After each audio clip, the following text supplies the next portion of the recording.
It's your boy, Eric, and my boy, Lyman, and we are here at the Restaurant 360 podcast. I'm here. What a guest. Dude, you talk about back in the day for me. Our great friend, Kyle Moucha. Welcome to the show. Thank you very much, guys. Pleasure to be here. So bottom line is, dude, How long ago did we meet? I think I was 11.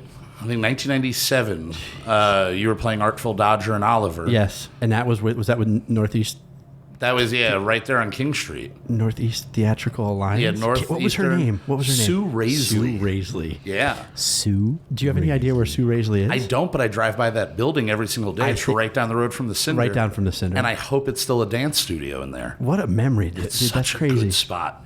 It was an incredible spot and some of the best times. We had a great time. Yeah, and then it was weird because working at the Cinder, I had Mark Capone worked with us for a little bit. And I'm like, hey, remember when we met like 20 feet down the road? And Mark Capone's a local legend. Oh, yeah. He's at a new bar now.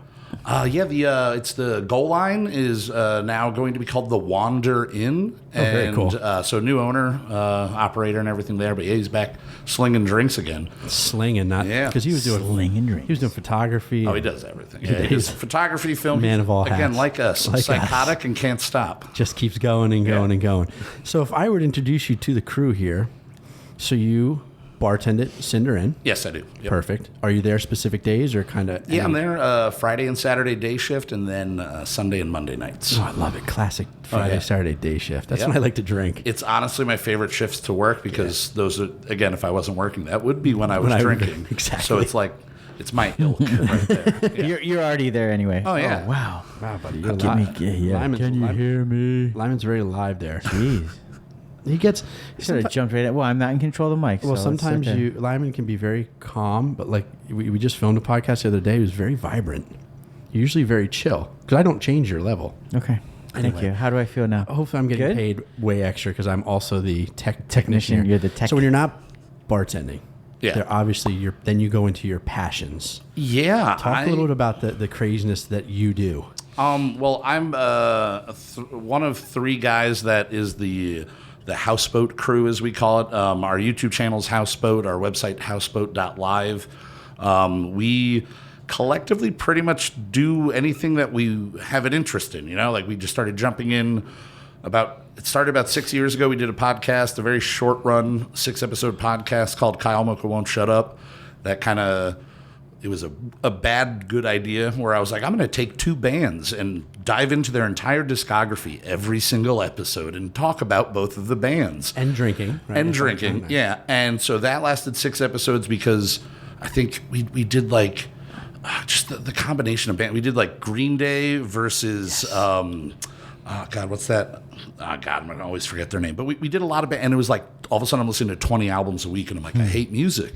Like, I don't like music anymore. Right, yeah. So we took a break and then came back about 3 years later and started doing Kyle Moucha Won't Shut Up, the YouTube live show. And that started off just a podcast where the whole idea was I was going to rant and ramble and go on and on and on and on and on and on and on and see if my friends could get a word in edgewise.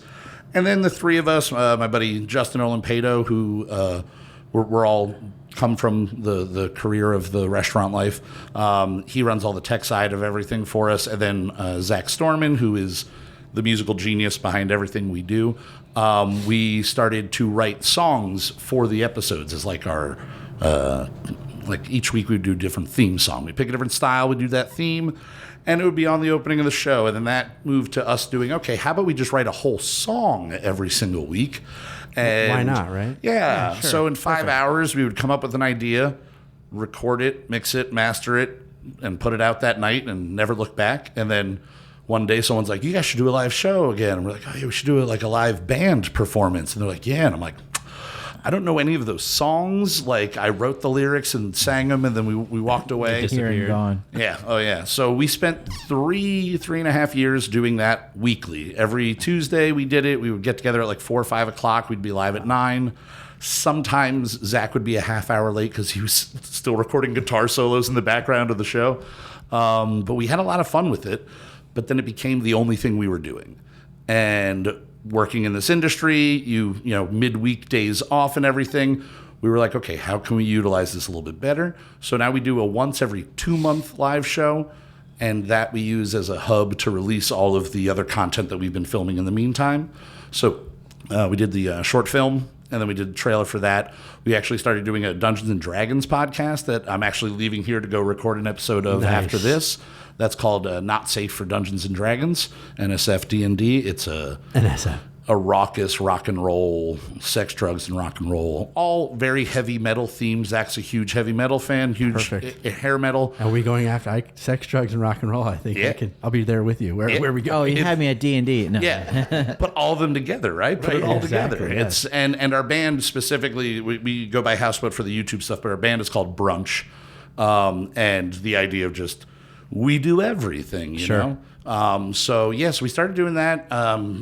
The bi-monthly show back in October was the first one. We just did one 2 nights ago. Cool. And so we'll do like videos of our live performances that I'll do like an acoustic show here and there. We had a show last month in my basement, which is an unsanctioned music venue. Nice. During COVID, my neighbor, Steve-O of the band The Holy Mess, used to be in a band called Split 50 back in the day around here. He built a bar with a friend, Kevin, in our basement. And this was before I moved in, and then I was like, bar in the basement, I'm moving in. Yeah, sounds perfect. Yeah, so we run like a mini venue / karaoke bar out of our basement just for funsies. So we filmed stuff down there. We wound up filming the movie down there. We're just, again, all over the place all of the time with everything. But, which is awesome. Yeah, we're trying to get more into things we haven't done yet. So we did the short film, and now we're working on a radio teleplay, like 1930s style, 1940s, all the Foley work and all of that. So yeah, we're all over the place. So obviously the key is you never sleep, right? Here's the thing: I feel like I do nothing. I like this week alone. I'm like, I woke up this morning. I'm like, oh, I don't have anything to do till 2. Like, kind of feel lazy today. And then I'm like looking at text messages over the last couple of days, seeing if there's anything that like I told someone I would do and I forgot about and didn't make a note. And I'm like, let me look. And I'm like, the last week I administered a wedding on Sunday. Reverend. Yeah. Father, brother Kyle is what I like to go by. Just encompasses everything. The whole thing. Yeah. But I did that on Monday or on Sunday, worked on Tuesday, did a live show on Wednesday or on Tuesday, did a open mic comedy night last night that I run once a month at Downriver Brewing, and then we're doing this today, and I still will leave here to go do another show and be like, I need to do something tomorrow. But you know what it is? It's because you freaking love it. Yeah, it's fun, and not making it my job. Like I have a job that makes me money. I work in the restaurant industry. I love people, and I love talking to people, and I love taking their money. So it's like it works out really, really well for me. Bartending's the perfect gig. It really is. And again, to go back to daytime. Yes. You're a therapist. Oh, yeah. And I don't need one then because I just throw my crap back at you them. Throw your I'm crap, like, they take some, and they drink too much and forget about what you say, so you don't have to worry about what you tell them. Exactly. Yeah, you figure you're going to be there anyway. You might as well get paid, right? Yes, exactly. So, comedian? Yeah. Okay. Lay it on us. Make me laugh. Geez, that's okay. All right, I do like. I'm not really a one-liner person. Can we have like a contest where neither Eric or I crack a smile? Whoever can hold out from smiling first or longest? I'm a laugher though. You are a laugher. I'm a laugher. Yeah, I'm a goofy guy. So are you though, dude. No, he probably has like a whole story. What kind of comedy do you like? I generally do long-winded stories, and so being not one for brevity ever in my life, I forced myself to start writing one-liner jokes a few years ago. So I was like, all right. Thank God you said I'm not a porn star. What would you ask me to do then? Jesus. Good God. I mean, next time I come back, I might have done some porn by then. And down in my other friend's basement, my mic is still really hot. Well, it's because you're just extreme. You're just extreme. Yeah, you're extreme. I don't think You're extreme so. and you're hot, all right? It's just tech. all over the place. But yeah. Right. Well, go ahead. In case you're not, sorry, 1 second. In case you're not watching this on YouTube, it's because Lyman is literally swallowing the mic. It's for you, buddy. You didn't laugh at that? There it is. Get it right up on Get there. right for up the on it. Yeah, so good about it. I'm always on the mic. The same spot every time. Well, but you're becoming I like to rub my lips on it a little bit. My mustache. Oh, yeah. Okay, perfect. So now we are filming a porn. Okay. All right, I'm ready. Hey, anything's porn. Anything's porn. All right, whoever Someone gets off to whoever Okay. cracks a smile first, so the you other got- one gets to slap All right, him so in the we got- face. You got jokes ready. Okay, I mean, yeah, I was just doing One-liners. stuff All right, last here we go. night. Yeah, Oh, let me perfect. let me pull out some one-liners. All right. Okay. There's a body type for Wait, everybody. hold on. I'm already. All right, there you go. Wait, you got to give me a minute. Okay. Dude, he's already laughing. All right, let's Dead- center. dead puppies, dead Center puppies. dead All right, here we puppies. That's hilarious. Dead puppies. All right, there's a body type for everybody. Some people are into tits and ass. Others are into head, shoulders, knees, and toes. I love the word tits. Tits. I love that Tits word. is a good word. All right, I lost. I loosen my lips. yeah. All right, keep another one. Let's hear another one. All right. Trying not to laugh, but it's right automatically. All right. If life begins at conception, I am the worst father ever. At least twice. Got a chuckle. He did get a chuckle. I try to go with the dark one-liners. They're a lot harder to pull off on some people. Heck yeah. All right, let me think another good one. Gonna have to consult my notes here. Ooh, because- go to the Ooh, notes. all yeah. right. Let me Digging go, deep, let me digging go to the one-liner notes because again, I generally do like. I open up with like a 5-minute. It's a story, and then like the true comedian way, I have to bring it all back to the first joke type Right, of thing. right. I get it. I get it. I get So it. I like to ramble, and last night I just started talking about Drunken Knights on Main Street, and was just telling Drunken boy. Main Been Street. there. All right, here we go. Freudian are my favorite kind of slips. Right after nip. See, a nip. A nip will get me that's every good. dude. So you like tits as well. Tits are great. Tits are great. Who doesn't like tits? All right. I think I like the smell of chloroform, but I can't remember. Yeah, you're dark. You're dark. I love Yep. it. Do you write? Do you like to write? Do you write? Oh, here's a great thing. Do you Yeah. write stone cold sober when you're drinking? When you're on weed? What's like It's the? honestly all over the place. I'll write a lot of stuff that I have in the stories, and even sometimes some of like my lyrics that I write come from people at the bar. Someone says something, and I'm like, "Oh my god, that was so either that was so sad that I like." Incredible. On an album, the album that we released last year called Brunch presents Kyle Mocha's Wasted and Waiting, because again, not one for brevity, and I have to get my name on it. I have to have my name specifically on it. I respect that. There's a song called Every Man at the Bar, and the chorus is, I can stop whenever I want if I ever want. And it's literally what a guy trying to tell me after his 4th Jack and Coke that his family wanted him to stop drinking. And he goes, well, I can stop whenever I want if I ever want. And I was just like, Gosh. Oh yeah. Yeah, wow, that is so tranquil. yeah, you're just like, oh no, bro, you should want to. You should want to. Yes, you, it's sir. 11:30 a.m. right now. And I'm on my sun's board. out. Yeah. Right, and you're not golfing. Oh, yeah. Oh, that's sad. But yeah, I'll write. Because I smoke, so I'll write stoned, and 90% of those ideas are bad. Okay. A lot of them are the one-liners that have to. Again, I'll write a one-liner and it's a paragraph, and then I'm like, there's like 70 extra words that I don't need here. So I'll go back sober and kind of go over it there. I don't write drunk so much. I'll come up with ideas and maybe make a note when I'm drunk. Or I'll see something, but then that leads to other jokes where the one night I thought I wrote down something amazing, like a note, and I'm like, you're going to remember this tomorrow, blah, blah, blah, blah, blah. And I open it up in the morning, as I usually do, going through, did I make any notes yesterday that I'm thinking, I should work on an idea? And it just said, Lake Michigan is a giant dick. Nice. And I was like I think Lake Michigan's like super aggro, like it did something, like it owes me money or something. It just looks like a penis. Or it looks like a penis, and then I just went, it just looks like a penis. It does. And I was like, that's not a bit. That's not an idea. That's just that's a perception. That's I just saw it, and I went, that's going to be fucking hilarious. I'm going to put that It's a down. concept. Oh, yeah. It's a good. nugget of something that maybe I did say it on stage. It could can definitely maybe grow. develop into something for yeah. sure. Can you grow off of Yeah, that? because Yeah. I also like to write on stage a lot, where it's like I'll go on just with the base idea and then flesh it out. Sometimes it's a story that I've been telling my whole life to friends about weird things that have gone on in my life, and sometimes it's literally a note in my phone, and I go, I think there's a nugget here. I could build off of it. Like, let's go. And about 2 months ago, I think it was January, we had nobody sign up for the open mic night.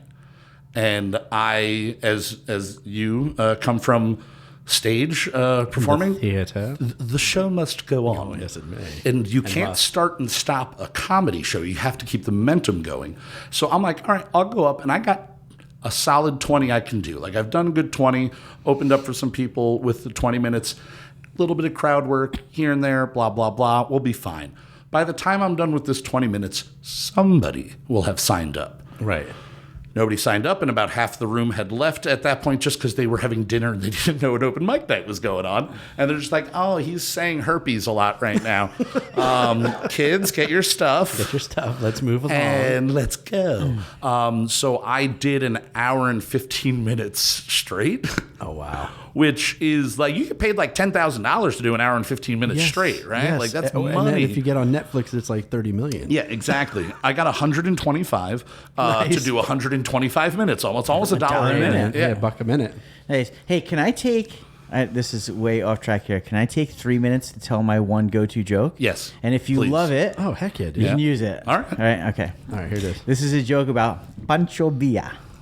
Do you know who Panchobia is? I know Antonio Banderas played him. Okay, so Panchobia was like a bandito, right? He was like this real badass, like a Mexican gangster. Yeah, let's call him, right? Tapatio style motherfucker. Sure. Yes, the guy. Yes, let's imagine the gentleman on Tapatio. Yes. Is Panchobia, right? So this older gentleman sits down in a dusty bar, in the outskirts of Mexico City, and these two young guys are sitting down at the end of the bar, and they're talking and rambling on about Panchobia. And the guy says, "What are you guys talking about?" And they say, "We're talking about Panchobia." And he goes, "Panchobia? I know Panchobia. Let me tell you."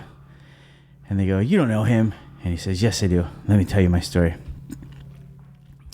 And he goes, "Okay, I was riding down the trail one day, and over the hill through a dust cloud came this large man on a horse, and there it was, Panchobia.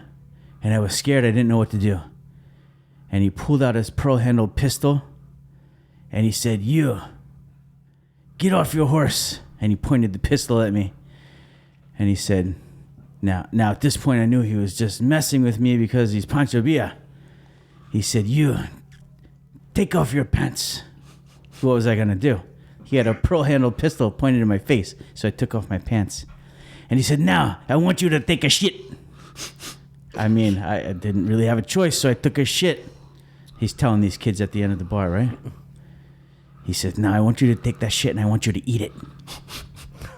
I mean, I didn't have a choice, so I ate the shit. I was embarrassed. I didn't know how to handle myself. I got back on my horse to ride away. Panchobia got back on his horse to ride the other way. And boom, a snake hit his horse, and he went this way. The pearl-handled pistol went the other way. I saw my moment. I grabbed the pearl-handled pistol, and now I pointed it right in Panchobia's face. And I said, "Now I want you to take your pants off." What could he do? I had the pearl-handled pistol, so he took his pants off. And I said, "I want you to take a shit, and I want you to eat it." What could he do?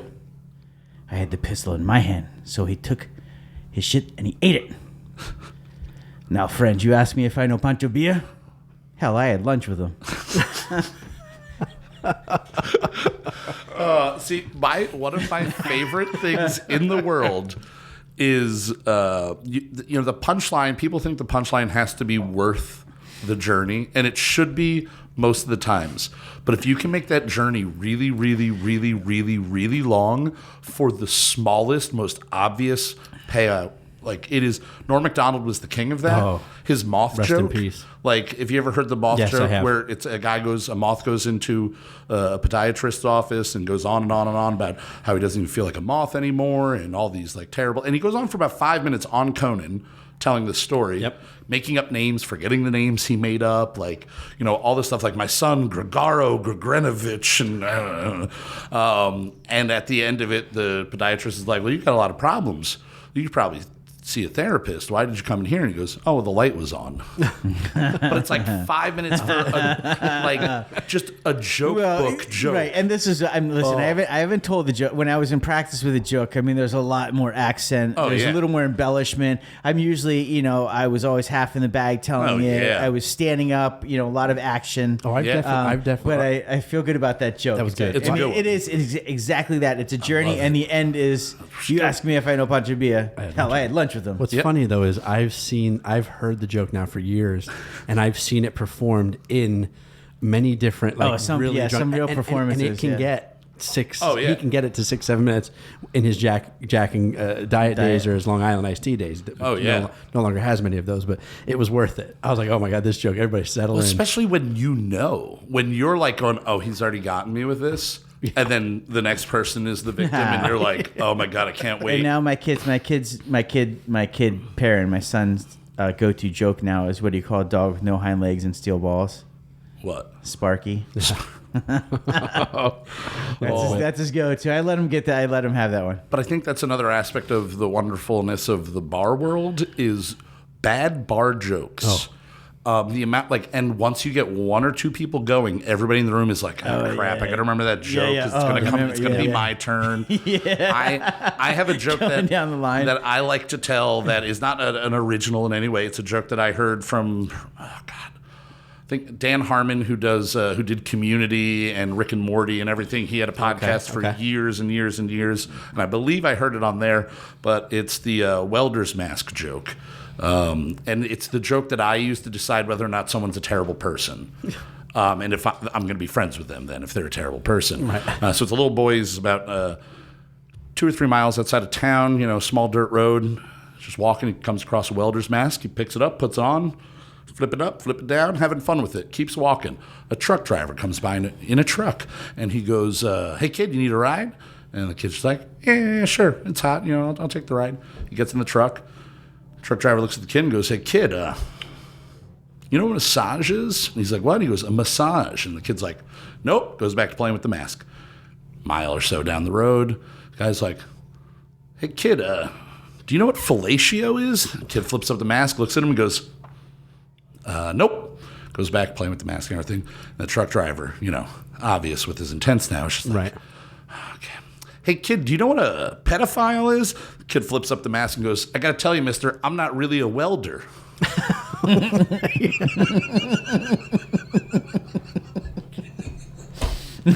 It's such a it's just a terrible joke. And most people are out at, do you know what fellatio is? Most people are like, all right, I'm leaving right now. Yeah, because that joke can go, that can go a lot of different directions, but that's fun. I love it. Anything like any good turn like that is great. And shit. I like a joke that, again, a long journey for a payout that's more worth it for the comedian than the audience. Just kind of right. like, I made you sit through that one. Yeah, right, waiting. My buddy Steve-O, again, he, when I started hosting the open mic, he started coming to the open mic. His wife worked at the bar and everything. And then he goes, I'm going to get up and tell a joke. And I was like, okay. And at this point, I'm like, we have 3 signups. Like, please be the 4th. Do as long as you want. And then he goes, okay, I'll do as long as I want. He goes up with one joke. I don't even remember what the joke is, but he spent 10 minutes describing like the interior of a car and all, and it's about a penguin like dropping a snow cone. Like, it's literally what the joke is about. And it's like, and this, and he just goes on and on and on. And everybody in the room is just staring at him like, is there a joke here? And I'm in the back of the room just like biting my fist, just crying, laughing. Waiting. Oh, because it was there. I knew there was going to be no payout. And that all these people are like, and open mics can go one way or another with that. We have a lot of first-time comedians. This is the first open mic night I ever hosted. I did stand-up starting like 10 years ago for about like 4 years on and off. And then I stopped for the better part of 5 years. And after COVID, kind of like, we didn't get to do much. I heard about that. Yeah, you remember that? I heard about it. Well, it's done now. I'm licking doorknobs now because it's just I'm allowed to do it. There's no sign that says don't lick doorknob. That's correct. So I'm right back to sniffing. Sniffing something. Sniffing doorknobs after Kyle licks them. After Kyle licks them, yes. Sniffing welding helmets. Yeah, dude. My best friend. My best friend was at the Improv Comedy Club in New York, and But that is what a racket, man. Have you ever done any of those? It's like No. 2 drink minimum. Oh, yeah. 20 to get in, and you're watching 95% shit. Yeah. It's horrible. Now I did People telling jokes about eating shit. horrible. Dave Chappelle did walk into one, which was really cool. So I saw him walk into one, which was incredible. In the city, you always have that possibility. My first time I ever did stand up was at the Stress Factory in New Jersey, like right in New Brunswick, right by Rutgers, and it was about like 2011, 2012, and I'm 2 comedians from going up. And you get 5 minutes. Yep. I don't even remember any jokes I had at that point. I had a joke about like Angelina Jolie in the movie Wanted. It was very topical at the time, and I did all right overall. But I was 2 away, and they went, Rich Voss is here. I see. Yep. And I was kind of like, okay. And so they bumped us for Rich Voss, who was working on his like half hour or something like that. And so he went up and he did about like 15, 20 minutes.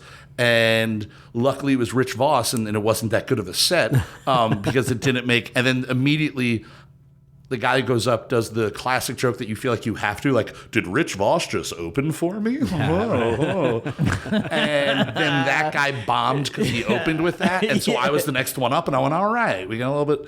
But that happens in those clubs. Like, you could just be hanging out in New York, New Jersey, even in Philly, and somebody just shows up, and they're just like, hey, he might be on for an hour and a half. He might be on for 5 minutes. Yeah, they don't tell him no. They just get to, you definitely don't. No, you not paid Dave Chappelle. $20 to get to see a $40 show now. Right. But the racket of that, I know there's been a couple of places that have been doing, a lot of places have been doing comedy in the Poconos, which is great to see. I think a lot of people that moved from New York to here are fourth wave of New York. We had some in the 80s, the 90s, and, it was like the third or fourth big wave.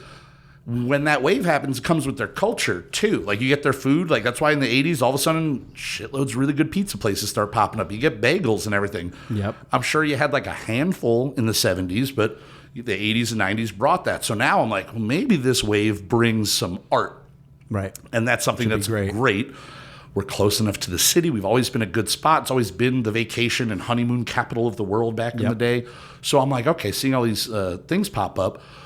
But then before these comedy shows can even really take off, I see one place that I'll just leave unnamed start doing an open mic night, and they're doing a 2-drink minimum or a $10 cover for the comedians. Right. And the people. And I was just kind of like, all right, well, I'm going to get a double, Jameson and ginger, and I'm going to get 2 of them, and I'm going to tell the girl to make them the strong, because, like, come on, like, this is just starting. Like, charge $10 to the people coming in. Sure. And it was a good show. It was good. Like, I want to think second on that one, but nice. it was a good room that they didn't have to charge the comedians, and I know it kind of tapered out fairly quickly, and after like the 3rd week, they're like, hey, we're not charging the comedians anymore. And I went, oh, it's a really good idea. 3 weeks late. Whoops. They don't even like have people showing up, but it's up and coming now in this area. The comedy, the Cinder has been doing it for a few years before COVID even, but every restaurant I'm seeing is doing a comedy night, because you can do a dinner and a comedy. It's a great time. And it's great for the restaurant. It's great for the comedians. I just warn restaurant owners with certain comedians, don't overpay them. Like, pay them what they're worth. But I've seen some places where it's just like, how much that guy, like, that guy shouldn't be getting that much. Like, be safe. You have your hands in so many things. Yeah. What if you if I had Panchobia's gun and shit in my hand? Yeah. What would be the one dream? Which one is the one? I would say if I could be a successful comedian, only a successful comedian, that would definitely be what I would go for. Probably because it's kind of a cheat answer, because with that you get to write and you get to people ask you to act and everything. It's the old Mitch Hedberg joke. You're doing comedy and people ask you, to do things that are related to comedy, but they're not comedy. It's like, oh, you can do stand-up. Can you write a script? No one goes to a farmer and says, hey, you're a farmer, so can you cook? Like, it's no, like, you do your thing. And I would like, that is definitely the first memories I have are singing and singing on stage in front of people and getting an applause and loving that. Oh yeah. And especially at church where they have to, like, even you like could really suck. Even like Northern White Baptist church that we grew up in, like they still applauded and everything, and that was great. But then just saying something in front of adults and they laughed, and I went, well, I don't know what I said there. That's just kind of the curse of my life. I'm like, oh no, I did it. They laughed. What was that? Was anybody filming? Did anybody write that down? They're like, that was really good. What did you think of that? I'm like, then I forgot it. But I don't know. And it's gone. Which is why I think I started recording so many things that I do. I'm just like, I'll just, maybe there's a little nugget in there. 120 whatever episodes of our show, that would be 2 hours long sometimes. I'm sure there are plenty of ideas that we came up with on the spot. On there. That just got, and now I've got to go and like mine my old shit for new shit, which is gonna be fun. Oh yeah. But I would say definitely that. I love music. I'm way more confident just holding a microphone and talking to people. I'm more comfortable. Like I'm comfortable with you guys because I know you guys, but anybody else, just two people in a room, I'd be a little bit more like the head bounce. But the second the microphone's in front of me, I'm like, all right, I can pretend that there's a lot more people here and more people will be listening. Right. But I'm more comfortable in front of 1,000 people than 5. I think growing up on stage. Yeah, maybe too comfortable. Is that your hand under the table? What is that? No, it's my foot. My foot's got real good grip. Have you noticed, from the bartending standpoint, have you noticed a change? Now, what's cool about Cinder is it's definitely Friday, Saturday. I'm assuming it's a huge regular. Yeah. Oh yeah, and that's like the karaoke night for them as well. So two nights of karaoke. But have you seen from outside guests? Have you seen? Have guests gotten easier or harder after COVID? What have you seen? I feel like we are very lucky being a neighborhood bar first and foremost. No matter what Veronica has done to improve the food and like all the changes that if you saw the Cinder 10 years ago and you saw it now, you'd be like, it's unbelievable. Somebody else owns it. It's like, no, she just started taking it in another direction. Yeah, she's been there 17 years, 18 years, something like that. Probably 18 years now. And she's been working there for like 3 or 4 years before she bought the place. Like she's been there like 20 cool years. Person too. I like Veronica. Yeah, and she's all go, right? Like she has an idea, she goes, which is a gift and a curse. And 100%. Yes, you guys have worked for people, and now you have people that work for you. And when it's a mom and pop organization, you don't have 5,000 people you have to bring an idea through. You just go, no, fuck it, do that right now. This is what we're going to do. And to her credit, most things work.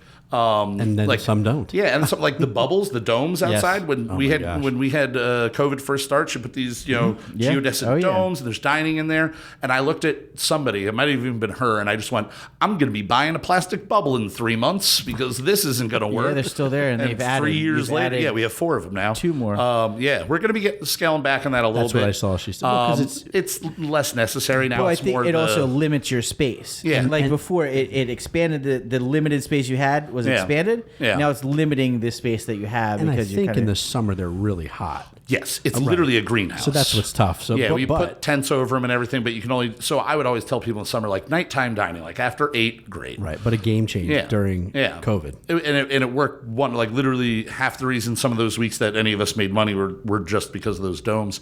But I think being lucky that we are a neighborhood bar before all of that stuff.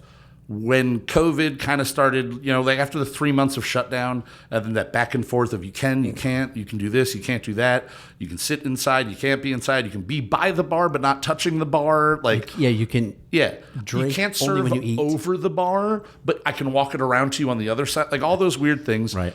Everybody was super happy to be out again. So I saw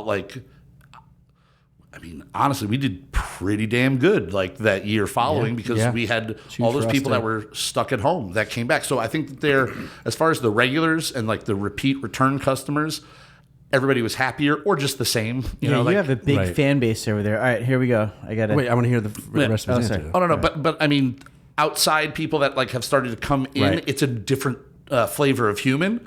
They're going and staying at the Shawnee Inn and being recommended to come to us.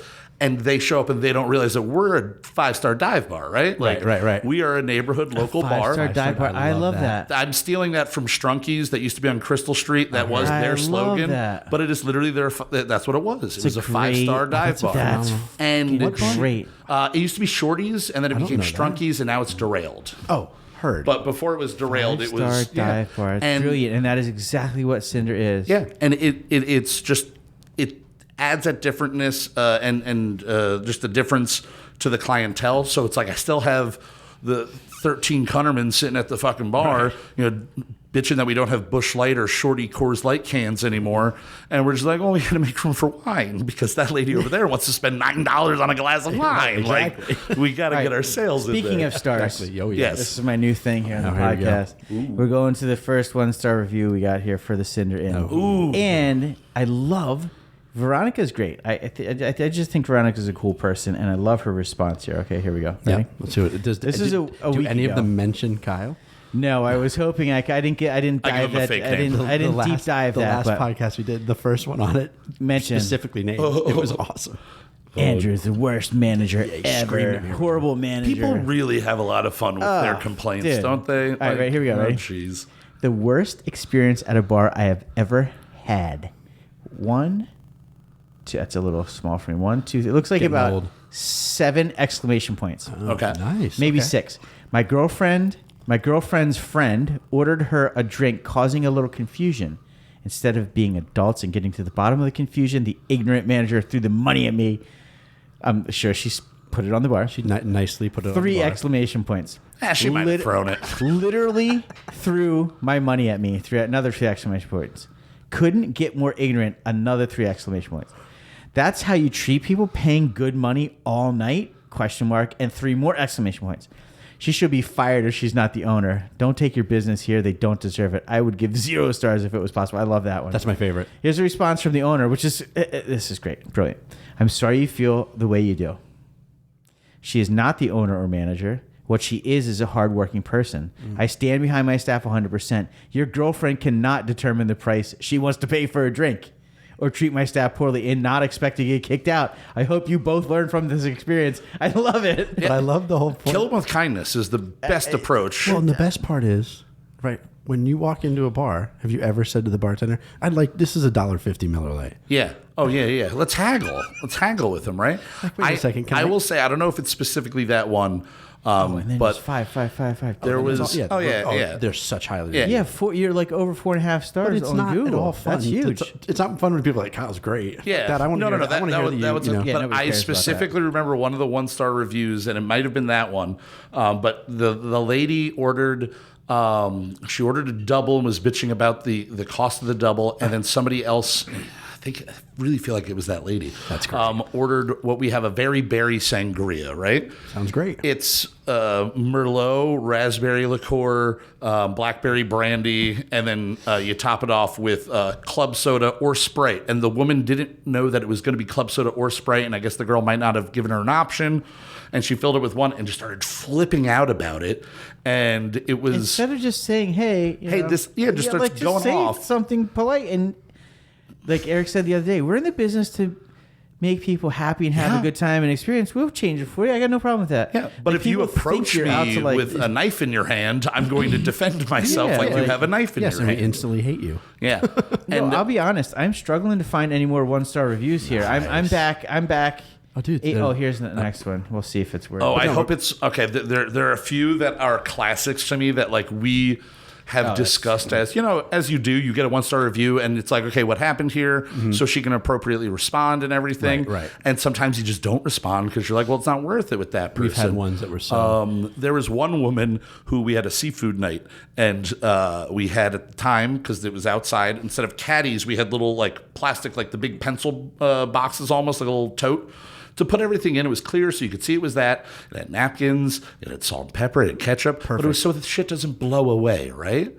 And this woman is like eating shrimp and clams and throwing the tails and the shells into this container full of condiments. And Veronica's like, whoa, that's not what you do. That's not how you do this. And the girl just started like screaming. And I was running trivia, so I had a microphone in my head. And I'm just like, yeah, you don't do that. Like, you start with stupidity, and then you try to fight your way back from it. And again, for it being a former dive bar that turned into a restaurant, like, I feel like if people know the history, know the story, and know how much it has changed, like 15 years ago, you might have been able to buy crack in that bathroom. Right, yeah, it was pretty and now, wild. like, we're putting signs over that's like, please do not smoke pot on our property, like right in front of the door. Right. And it's weird because before the Cinder, The last restaurant I did a couple pop-up bars. There's a place called Beetlejuice that's in New York and LA. I opened the LA one up. I did it for like about a month. Wasn't really my In thing. LA? Yeah. Dude, how sick is that bar? It was the original one was really cool, but it was a situation where all of a sudden I thought I was going to be doing one job, and then they're like, we need a GM. And I was like, oh, I don't want to be the GM of a Hollywood nightclub. And it was like, we need someone to do it. So I did it and then hated it very quickly and was like, bye-bye, I'm going to go home. But before doing that, I had the last restaurant job I had done was being the GM of the Melting Pot. And so I went from, in my head, the Melting Pot to a couple of pop-up bars in like, New York, or not even New York. It was like Boston, D.C., and then out to L.A. And then I went to the Cinder. And I was just kind of like, I bring like the Melting Pot aesthetic, and I'm rubbing the side of the glass to reduce friction on the pour, and I'm like spot checking things, and people are like, "What the hell are you doing over there, boy?" Like, and I'm just like, pour the beer. Just reducing the friction on your beverage so you have the appropriate amount of. Okay, never mind. And one thing that I learned that I really loved to learn from the Cinder, specifically working there, is that. The customer's always right thing. It's like, yeah, to a point. Like you'll get your way to a point because again, repeat business is our business. We need you to come back because if everybody only ever comes in once, you get 6 months of business and then everybody in town never comes back again. That's not good. You're done. So we want to, as you were saying, keep them happy, keep them coming back in. And the Melting Pot taught me a lot about how to just kind of, the motto was the answer's yes, what's the question? It was like that. It was like, whatever you want. Yes, yes, sir. I'll lay down on the ground. I'll let you step on me. As long as you'll leave here happy and leave us a 5-star review. And here's free chocolates and strawberries and blah, blah, blah. The Cinder, I learned how to tell someone to get the fuck out of the building right now and don't ever come back. Yeah, we don't want your kind of money. There's no amount of money that you're going to bring in here that is going to allow any of us to let you speak to somebody that way. And I think the more people work in the industry, the more they know. And a lot of people haven't worked in this industry and they just think it's the easiest job in the world. What do you just got to take my order? And they don't see the 40 other things somebody is doing in the meantime. But yeah, working at the Cinder and working in the more the bar atmosphere, because I've worked, Yard of Ale on Main Street. I worked there for a little bit. I worked at bars, but I didn't work at the, okay, there might be some fisticuffs and I might have to jump over the bar real quick type of place. And it's not really that much anymore. But in my head going into it was like, man, I'm going to have to lay my life in the line here. Yeah, I had never gone into the Cinder besides twice in my life because it was just don't go in there. They don't want me there. I'm going to walk in and they're going to every chair will turn and they'll be like, the creep. Music stops. Yep. And it's just all right. And I just walk in, okay, hi. And yeah, I just think there's a lot to learn from working in the industry, but also just working at different styles of places, because I like to bring what I learned at the Melting Pot to every day of my work. That's how I make my money. I remember your drink. Your beverage is poured on a coaster if I have a spot at the bar for you before you sit down. I want to do those things because it's good for everybody. Sure. And also neighborhood bar, it should be like that.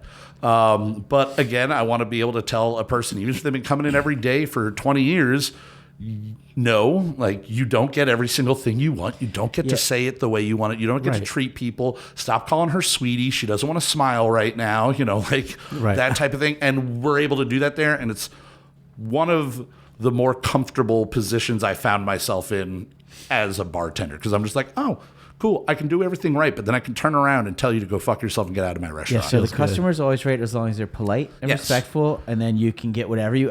This is a PSA to all restaurant goers out there. The customer is always right. 100% of the time, you'll get whatever you want as long as you're polite and respectful. Yeah, and if you're not, we will take care of you. Telemarketing rules. The second they curse at you, you can hang up. I'll cook a steak 6 times. If I'm not getting it right, I'll cook it 6 times for you, as long as you're polite and say, it's just not quite what I was expecting. Okay, fine, let's do it again. And know what you're ordering too. You say medium and you really meant medium well. Or if you said medium well and you don't understand, there might be a little bit of pink in there. It's not going to be red pink, but it might be in there. Right. Yeah, no, people, those horror stories, like, you think, oh, well, we have to have gotten this word out to everybody. Nobody still doesn't know, right? Or not tip Yeah. 20%, or Yeah. like not understand how to tip. Yeah. How do people still exist in this world that don't know how to tip someone else at a restaurant? That's what they get paid. Yep. On your tips. Yep. And I don't know. I definitely have a theory that some, and especially, again, coming from the Cinder, and years ago I worked at Garfield's, which was a bar in the Stroud Mall. Hell yeah. All right, let's talk about the places you haven't worked. Oh, I've worked everywhere, man. It sucks. Well, you haven't been to the Frogtown Chop House yet. I haven't, this no. is the first time you walked in? Yeah, this is the first time I've walked in. Whoa. Well, but here's All right, the this thing. is done. Podcast over. We'll get to the issue behind that, all right? So I, about like 8 years ago, was working at the Melting Pot as a server, and a friend of mine asked if I could help him out in the kitchen at this restaurant called Ruby Tuesdays. Yes. And he goes, yo, I need some help, blah, blah, blah. 3 weeks later, that guy quits that job to open up another restaurant, and then I got stuck with the weird, crappy part-time job for 3 more months and like 6 more GMs. Oh, I bet. At RT Who Nation. was Yeah, that? yeah. Who was that guy? And that GM might have been Eric. RT for life. Yeah, Eric messages me on Facebook going like, I need help in the kitchen. I'm like, yeah, I'll come down. You know, I'm working. I'll make my money on the weekends, work for you during the week. And then you were like, we'll open up a restaurant. And I was like, you motherfucker. I was like, okay. Dude, you're awesome. I stole him. Sorry. No, Yeah, it's he stole fine. me. It's better. You want to work at Day or Ruby or whatever the sign says now. Now, yeah, I think it's Ruby on one side and Day. Yeah. Ruby Day. Ruby Day. Which is not a bad. But no, I've been meaning to come up here. I have. Been. we got and it. now, Sorry, you're forgiven. Now I know where it is. Whenever I Okay, see yeah. words like Cresco, I'm like, it's got to be like an hour and a half away from Stroudsburg. 20 minutes. Everything's 20 Yeah, minutes. No matter where you everything's go, it's 20 minutes. minutes. Yeah. You can go Yeah, drive like, anywhere in the Poconos, 20 minutes. What's closer, New York City or Cresco from Stroudsburg? New York is so much closer, Like right man. there. You It's can right almost there. see the skyline. Yeah. How did the Beetle House thing? Did you go to it in the city? Oh, no, my friend was the originator, a guy that I worked with and was friends with. Because he's a local guy. He was local, yeah. So he needed like an extra hand for like one of them, and I just happened to, I forget if I ran into him or if I just messaged him like, yo, man, if you need anybody's help, well, one, he was like, come into the city, let's talk about like some stuff. awesome. And so, yeah, we did, what was it called? It was a Will Ferrell themed bar that we did in Boston for 2 weeks, and then we did in DC for a little bit, and then Stay Classy it was called. And then Beetle House, he was like, we're going out to LA, and it was, just contract work. We're just like, hey, we're going to do this, come out. And again, I thought I was going to be going for like 2 weeks, and then I'd come home, and then be back for 2 weeks, and then I'd come home. And I was like back Now and when you're forth. the GM. And then that happened. I was like, I don't know. Like there was a comedy club 2 doors down, and I'm like, I'm going to be at this comedy club every night because my shift ends at like 9:30, and I can walk over. And I was like, no. Dude, that's the longest Beetle House Cafe in New York. Is the longest I ever waited for a drink. Oh, well. for a restaurant. My wife, I stood there. I got through an entire cigar. It was 2.5 hours. Woo. For Was what? the wait to get into Beetle House Cafe. Oh, to get in? To get in. Yeah. To eat? We just drank. Yeah.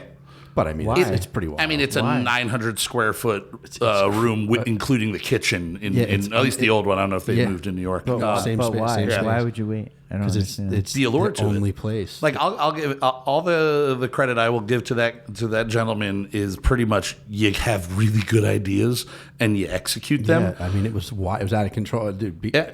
Beetlejuice was screaming at you. It was wild. Yeah, and in the Oh, that's the Beetlejuice themed. restaurant. So I know. in I Hollywood we understand. had It's not just like it's not a 5-star dive bar. no. It's like this a is cool, this is a kitschy- cool thing to go wild. check It's out. an attraction. Yeah, And you can drink. on Hollywood Boulevard. Understood. We were able to hire guys literally right off the street to be Beetlejuice. We actually didn't even have Beetlejuice for a while. I was hiring a Beetlejuice when I quit, and then for 3 weeks was getting calls from potential Beetlejuices, and I'm like, yeah, I don't work for them anymore. I'm man. actually in Pennsylvania. Yeah, like I'm in Pennsylvania. You can send me the video all you want, but ain't going anywhere. But we had a guy that did Edward Scissorhand, and he also did. He had built a Jack Skellington that was like 7.5 feet tall, like this exoskeleton that he wore, and then he wore all black and did like proper like stage like.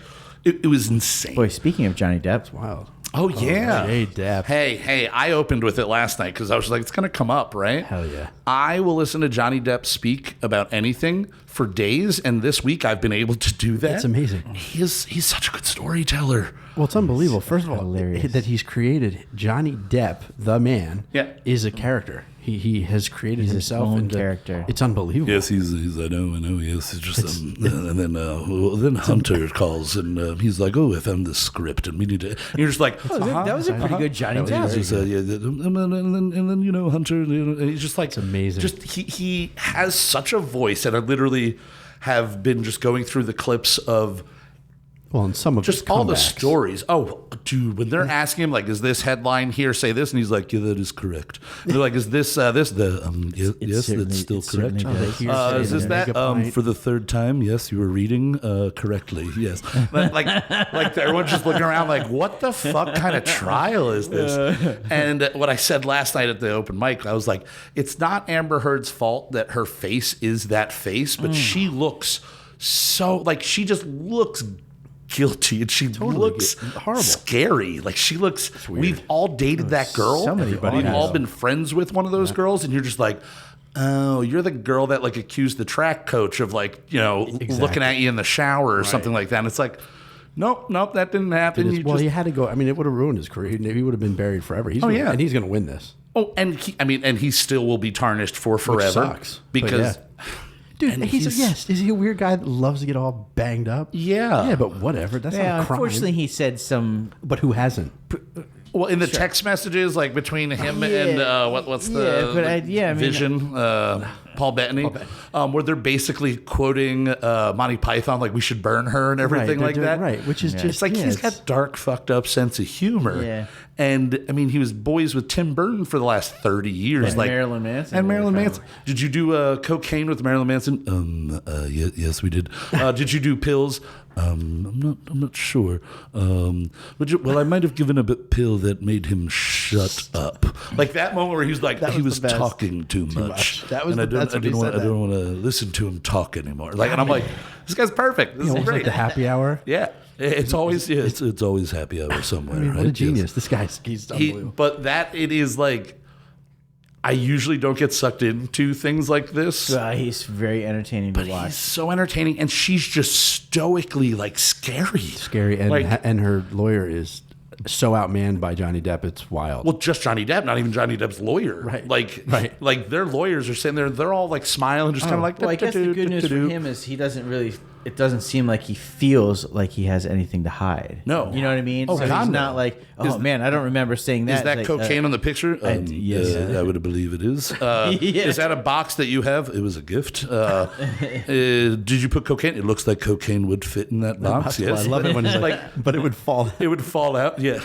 It's just like, okay, like the guy. Right. He's not hiding anything. And even the text messages and stuff. Yeah, it's all out. I can only hope that the dude gets to rebound in some way, but I hope he gets to rebound in a fuck you to Disney and fuck you to Warner Brothers way. Do whatever. And Warner Brothers, at the end of the day, you better fire Amber Heard off of Aquaman. You fired him for accusations. Yeah, she's got to be done. She's got more than accusations she'll be now. done. Dude, we could talk to you all day. Yeah. So this is going to have to go. We are at our part one. This is part one. Just give a shout out again where we can find you. Yeah. Shout out. So houseboat.live, that's a URL. You can go on there, and that'll link you to our Instagram, our YouTube channel. The band is called Brunch. We're available on all musical platforms where you can find music, and Downriver Brewing the last Wednesday of every month for comedy if you want to see me tell bad jokes. Dude, you're awesome. Great time. Restaurant 360 podcast. I forget the tagline. The restaurant. Shit. It's only 7 episodes in. Yeah. The restaurant industry served raw. Nice.